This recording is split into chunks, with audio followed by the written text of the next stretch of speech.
Hello class 12 students. Today we are going to discuss further other questions, leftover questions of exercise chapter 4. Ninth question will start today. Square coil of side 10 centimeter consists of 20 turns and carries a current of 12 ampere. The coil is suspended vertically and is normal to the plane of the coil, makes an angle of 30 degree with the direction of a uniform horizontal magnetic field or magnitude 0.80 Tesla. What is the magnitude of torque experienced by the coil? Square coil दी है 10 centimetre जिसकी side है, उसमें coil में 20 turns किए हुए हैं. Square coil है में तो n is 20, carries the current I is 12 ampere. Suspend किया है कॉयल को vertically normal to the plane of the coil, makes an angle of 30 degree. Field के साथ में ये 30 डिग्री एंगल बना रही है. इट्स मैग्नीट्यूड ऑफ फील्ड का मैग्नीट्यूड 0.80 टेस्ला है. हमें टॉर्क कितना प्रोड्यूस होगा वो फाइंड करना है. So first of all you must know that formula of torque. Torque का फार्मूला है m cross b, that is mb sine theta.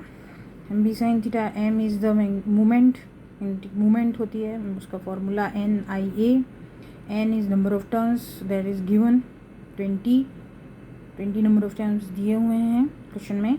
Then I is 12 ampere, that is also given. Area of square हम निकालेंगे because it is square coil.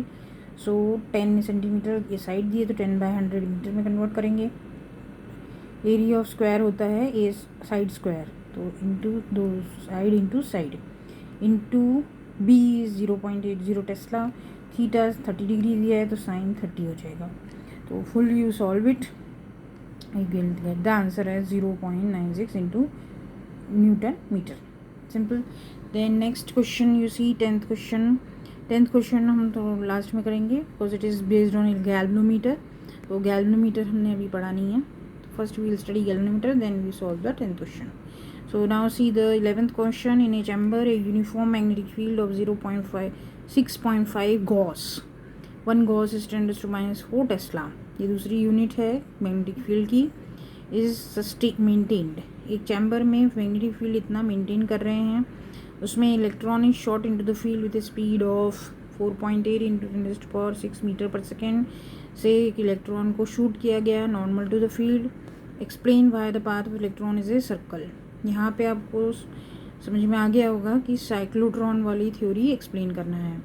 Determine the radius of the circular orbit. और वो किस circular orbit में घूमेगा electron तो उसका radius कितना होगा. तो साइक्लोट्रॉन के फॉर्मूले से ही हम लोग निकालेंगे. तो साइक्लोट्रॉन का फॉर्मूला है इस वेलोसिटी का v equal to QBr by m. Q is the charge. So we have to calculate the radius. तो रेडियस हो जाएगा VM बाय BQ. अब यहाँ पे सारी वैल्यूज़ दी हुई हैं. वेलोसिटी दी है, मास ऑफ इलेक्ट्रॉन भी दिया हुआ है, और this is what B magnetic field की वैल्यू भी दी हुई है. Q चार्ज इलेक्ट्रॉन का लेना है. मेरी बुक में यहाँ पे 5 दिया हुआ है तो 6 लेना है, मे बी मिसप्रिंट होगा. तो 1.6 ही लेना है charge of electron. 0.6 into 10⁻⁹. Okay. So full ये सॉल्व करिए आप. Answer you will get 4.2 into 10⁻² metre में मिलेगा. Convert it into centimetre, so 4.2 centimetre. Next उसमें पूछा है 12th क्वेश्चन में, सेम कंटिन्यूशन में आ रहा है कि in exercise 4.1 obtain the frequency of revolution of the electron in the circular orbit. उसी सर्कुलर ऑर्बिट में अगर घूमेगा तो फ्रीक्वेंसी इलेक्ट्रॉन की कितनी होगी. तो फ्रीक्वेंसी का formula also we are knowing QB by 2πm. This is frequency μc. Q electron field की वैल्यू 22/7 पाई होता है into m mass of electron. Put करिए, आंसर निकालिए, 18 मेगाहर्ट्ज़ आएगा. नेक्स्ट इसमें पूछा है does the answer depend on the speed of the electron. Explain. Answer मतलब फ्रीक्वेंसी जो है वो स्पीड ऑफ इलेक्ट्रॉन पे डिपेंड करेगी क्या. तो उसका आंसर है no, answer does not depend upon the speed of the electron, क्योंकि यहाँ पे स्पीड तो हमने पुट ही नहीं की कहीं.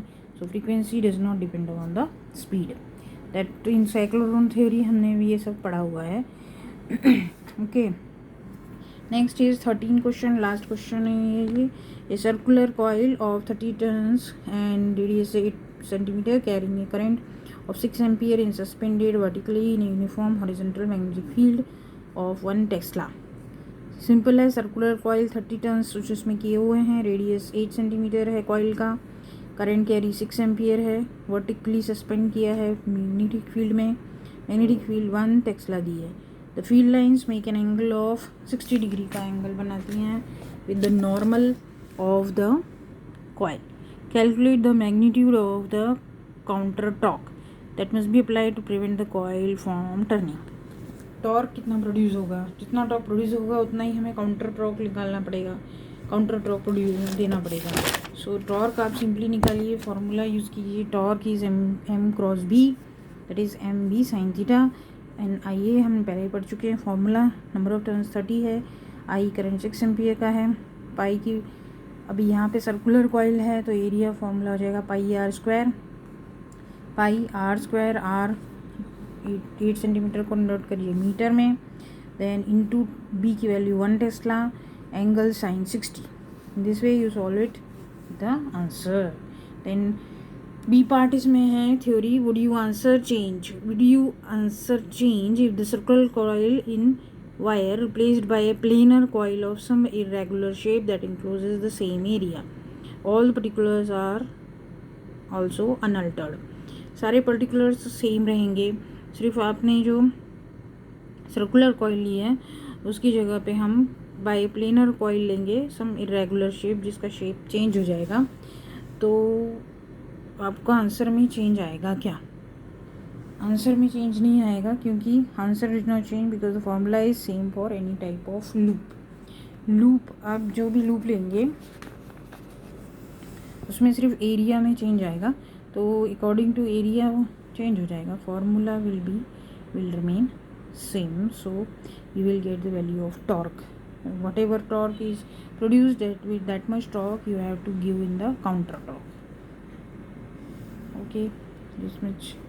And here you have completed the exercise of chapter 4. Thank you.